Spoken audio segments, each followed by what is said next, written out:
Welcome back to my channel, From Zero to Racehorse, where I will document my entire journey from zero to becoming rich enough to buy, train, care for, and turn a racehorse mare into a champion. Well, of course, if she cooperates, but meh, those are just minor details. Today is day 29 of this journey. 29 days since I started recording these videos. Anyway, this video won't be too long. For now, I'd like to share what I've been working on. As I mentioned before, we are in phase 2 of the plan to get rich so we can buy that racehorse mare. To be precise, I'm on step 1.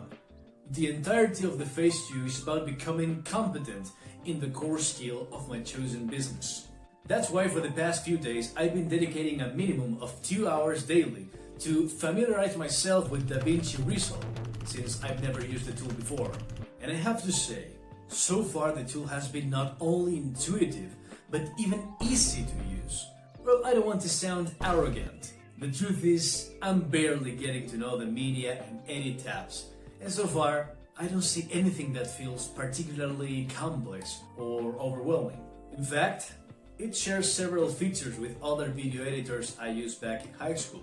So cool. This step 1 won't last forever. In fact, it only will last around a week. Therefore, step 1 will be officially completed by the 10th of this month. That means there are 6 days left and everything is going smoothly. As for everything else, I have remained steadfast. I've been meditating every day. I've been reading business, storytelling and some philosophy books every day too. So I'm doing pretty well on that front. Anyway, that's all I wanted to talk about for this video, guys. If I have to leave you with one final small message, then I'd like to tell you to never underestimate philosophy, for it is the mother of all sciences, and moreover, it is what can determine how virtuous our lives are. Here in Argentina, where I live, there's a common saying repeated by some political sectors, that studying philosophy is a waste of time because you'll be dirt poor, and that instead, you should focus on studying hard sciences, which pay better. I know, this is practical advice. Focus on guaranteeing oneself a better quality of life. But in this type of reductionist and utilitarian discourse, there is a very negative adjacent message. The idea that philosophy is useless. Some of the most profound ideas in human history stem from philosophy. Concepts like truth, logic, ethics, justice, reason, virtue, and even the scientific method are all founded in philosophy. You know, guys, philosophy isn't just an empty theory, it's a way of life.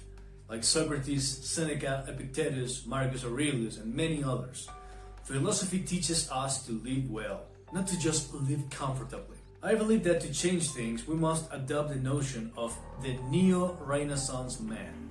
A man who makes knowledge his vocation, one who practices self-mastery over his body, his emotions, and his character. An individual who seeks virtue as an ethical center. A man who elevates others and seeks to integrate into his life, even if little by little, science, art, and philosophy. And yeah, none of this will be possible if we let ourselves be seduced by the modern discourse entirely centered on productivity, narcissism, and immediacy. Because none of the above will be possible if we reject philosophy as the profession of the poor and the starving. And yeah, guys, believe it or not, this is very relevant for a channel that's about going from absolute zero to becoming rich enough to buy myself a racehorse mare. Indeed. Anyway, with that said, guys, I wish you an excellent day, and as always, I hope to see you all again tomorrow. Bye bye, guys.